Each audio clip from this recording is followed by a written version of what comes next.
are very happy to celebrate 125th year celebration jubilee of this church that's called Immaculate Conception Church in the railway colony.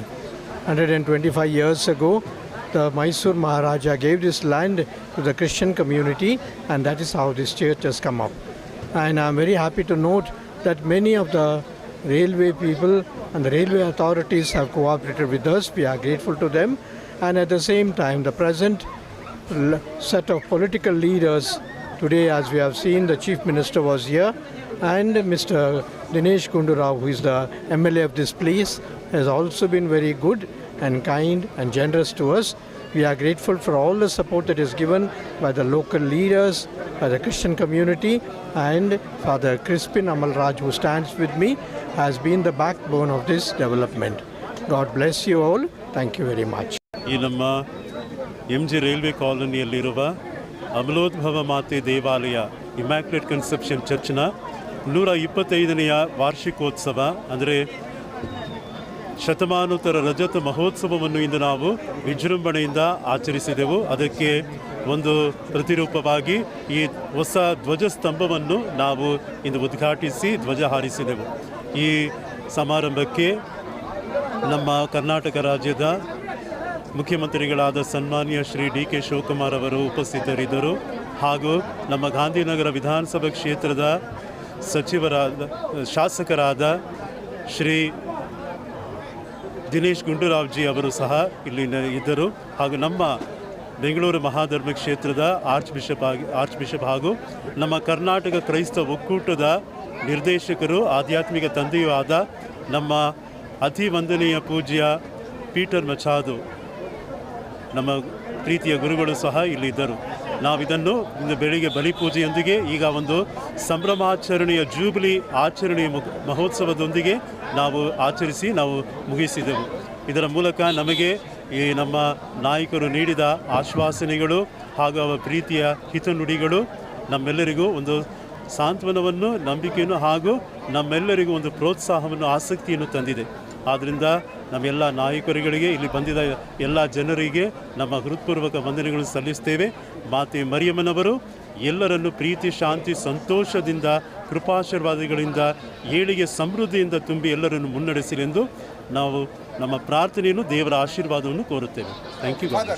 ಕ್ಷೇತ್ರದ ಅಭಿವೃದ್ಧಿಗೆ, ದೇವಾಲಯ ಅಭಿವೃದ್ಧಿಗೆ ಸರ್ಕಾರ ಸ್ಪಂದನ okay ಅಂತಿದೆ. ಈ ನಿಟ್ಟಿನಲ್ಲಿ ಏನಂತಾರೆ ಅವರಿಗೆ ಧನ್ಯವಾದ ಹೇಳ್ತೀರಾ? ತುಂಬ ಧನ್ಯವಾದ ಹೇಳಬೇಕು. ಯಾಕೆಂದರೆ ಇದು ಈಗಾಗಲೇ ಮಾಡಿದ್ದಾರೆ. ನಮಗೆ ಹೊಸದಾದ ಒಂದು ಬೋರ್ವೆಲನ್ನು ಕೊರೆದು ಕೊಟ್ಟಿದ್ದಾರೆ. ಅದು ಮಾತ್ರವಲ್ಲದೆ ಈಗಾಗಲೇ ಅವರು ನಮ್ಮ ಶಾಸಕರಾದ ಶ್ರೀ ದಿನೇಶ್ ಗುಂಡೂರಾವ್ಜಿ ಅವರು ಈಗಾಗಲೇ ನಮ್ಮ ಹೊಸ ಕಾಂಪೌಂಡ್ ವಾಲನ್ನು ಕಟ್ಟುವುದಕ್ಕೆ ಈಗಾಗಲೇ ಅವರ ಅನುದಾನದ ಪತ್ರವನ್ನು ಅವರು ನೀಡಿದ್ದಾರೆ. ಮುಂಬರುವ ದಿನಗಳಲ್ಲಿ ಅದನ್ನು ನಾವು ರಿಲೀಸ್ಗೊಳಿಸಬೇಕು. ಸಮುದಾಯ ಭವನ ಹಾಗೂ ಈಗ ಸಮುದಾಯ ಭವನ ಮತ್ತು ಇನ್ನೂ ಇತರ ಅಭಿವೃದ್ಧಿ, ಸೌಂದರೀಕರಣ ಕಾರ್ಯಗಳಿಗೋಸ್ಕರ ಅವರು ಇನ್ನೂ ಆಶ್ವಾಸನೆಯನ್ನು ನೀಡಿದ್ದಾರೆ. ಇದಕ್ಕೆ ಮುಂಚೆ ಅವರು ನೆರವೇರಿಸಿದ್ದಾರೆ.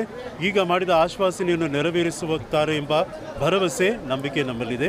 ಈ ದೇವಾಲಯಕ್ಕೆ ಎಲ್ಲಿಂದ ಬರ್ತಾರೆ ಸರ್ ಭಕ್ತಾದಿಗಳು ಚರ್ಚ್ಗೆ? ಈ ಒಂದು ಐತಿಹಾಸಿಕ ಚರ್ಚ್ ಇದು. ಈ ನಮ್ಮ ಐತಿಹಾಸಿಕ ಚರ್ಚ್ ಎಂದು ಹೇಳಿದರೆ ಇದನ್ನು ನಮ್ಮ ಮೈಸೂರು ಮಹಾರಾಜರು 1900 ದಶಕಗಳಲ್ಲಿ ನೀಡಿದರು. ಇದನ್ನು ಮೊಟ್ಟ ಮೊದಲಿಗೆ ನಮಗೆ ನೀಡಿದವರು ನಾಲ್ವಡಿ ಕೃಷ್ಣರಾಜ ಒಡೆಯರ್ ಹಾಗೂ ಅವರ ತಾಯಿಯಾದ ಕೆಂಪನಂಜಮಣಿ ವಾಣಿ ವಿಳಾಸ ಮಹಾರಾಣಿಯವರು ಸೇರಿ ಇದನ್ನು ನೀಡಿದ್ದರು. ಮೊದಲಿಗೆ 1 ಎಕರೆ ನೆಲವನ್ನು.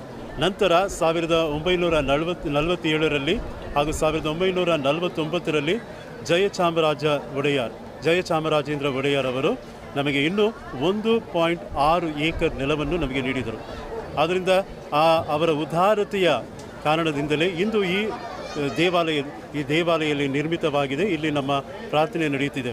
ಇನ್ನು ಮುಖ್ಯವಾಗಿ ಹೇಳುವುದಾದರೆ ಈ ಚರ್ಚಿನ ಇತಿಹಾಸ ಇತರ ಚರ್ಚ್ಗಳಿಗಿಂತ ಸಂಪೂರ್ಣವಾಗಿ ವ್ಯತ್ಯಾಸಪಟ್ಟದ್ದು. ಅದಕ್ಕೆ ನಾವು ಸರ್ಕಾರ, ರಾಜಕಾರಣಿಗಳು ಎಂದು ನೋಡದೆ ಅವರ ಉದಾರತೆಯಿಂದಲೇ, ಅವರ ಒಂದು ಪ್ರೀತಿಯ ಉದಾರತೆಯ ಭೂದಾನದಿಂದಲೇ ಈ ಚರ್ಚ್ ಇಲ್ಲಿದೆ. ಆದ್ದರಿಂದ ನಮ್ಮ ಒಂದು ವಂದನೆಗಳನ್ನು ಕೃತಜ್ಞತೆಯನ್ನು ನಾವು ನೆನೆಸಿ ನೋಡುತ್ತಾ ನಾವು ಕಳೆದ ವಾರವೂ ಸಹ ನಾವು ಮೈಸೂರಿಗೆ ಹೋಗಿ ಅಲ್ಲಿ ಶ್ರೀ ಯದುವೀರ್ ಕೃಷ್ಣದತ್ತ ಚಾಮರಾಜ ಒಡೆಯರ್ ಅವರನ್ನು ಭೇಟಿ ನೀಡಿದೆವು. ನಾವು ಹೇಳಿದೆವು, ನಿಮ್ಮ ಪೂರ್ವಜರು ಮಹಾರಾಜರು ಅವರು ನೀಡಿದ ಕೊಡುಗೆಯಿಂದಲೇ ಈ ನಮ್ಮ ದೇವಾಲಯ ಇಲ್ಲಿ ನಿರ್ಮಿತವಾಗಿದೆ, ಆದ್ದರಿಂದ ನೀವು ಖಂಡಿತವಾಗಿ ಬರಬೇಕೆಂದು. ಆದರೆ ಅವರು ಇಂದು ಈ ಸೈನ್ಸ್ ಟೆಕ್ನಾಲಜಿ ದೊಡ್ಡ ಒಂದು ಕೂಟವಿದೆ, ಆದ್ದರಿಂದ ಬರಲು ಅಸಾಧ್ಯ. ಆದರೆ ಖಂಡಿತವಾಗಿ ಒಂದು ಭಾನುವಾರ ನಾನು ಬಿಡುವು ಮಾಡ್ಕೊಂಡು ಬರ್ತೀನಿ ಫಾದರ್ ಅಂತ ಹೇಳಿದ್ರು. ನನಗೂ ಸಹ ನಿನ್ನೆ ಸಾಯಂಕಾಲವೂ ಸಹ ಪೂಜೆಯಲ್ಲಿ ನಡೆಯುತ್ತಿರುವಾಗ ಶ್ರೀ PC ಮೋಹನ್ ಅವರು ಸಹ ಅವರು ನಮ್ಮ ಬ್ಯಾಂಗ್ಳೂರು ಸೆಂಟ್ರಲ್ MP ಅವರು ಇಲ್ಲಿ ಭೇಟಿ ನೀಡಿದ್ದರು. ನಾಳೆ ಬರಲು ಅಸಾಧ್ಯವಾಗಿರುತ್ತೆ, ಆದರೆ ಖಂಡಿತವಾಗಿ ಬರ್ತೀನಂತ ಅವರು ಹೇಳಿಬಿಟ್ಟು ಹೋದರು. ಅಂದರೆ ಈ ಒಂದು ನಮ್ಮ ದೇವಾಲಯವನ್ನು ತೆಗೆದುಕೊಳ್ಳುವುದಾದರೆ ನಮ್ಮ ಮುಖ್ಯಮಂತ್ರಿಗಳು ಶ್ರೀ DK ಶಿವಕುಮಾರ್ ಅವರು ಹೇಳಿದಂತೆ ಇಲ್ಲಿ ಯಾವುದೇ ಭೇದ ಭಾವ, ಯಾವುದೇ ಒಂದು ಪಕ್ಷಪಾತವಿಲ್ಲ, ಎಲ್ಲರನ್ನೂ ಮಾತೆ ಮರಿಯಮ್ಮನವರು ಆ ತಾಯಿಯು ಪ್ರೀತಿಯಿಂದ ಸ್ವಾಗತಿಸುತ್ತಾರೆ, ಆಶೀರ್ವದಿಸುತ್ತಾರೆ, ನಮ್ಮೆಲ್ಲರನ್ನು ಸಂರಕ್ಷಿಸುತ್ತಾರೆ. ಅದರಿಂದ ನಮ್ಮ ವಂದನೆಗಳನ್ನು ನಾವು ಸಲ್ಲಿಸ್ತೀವಿ.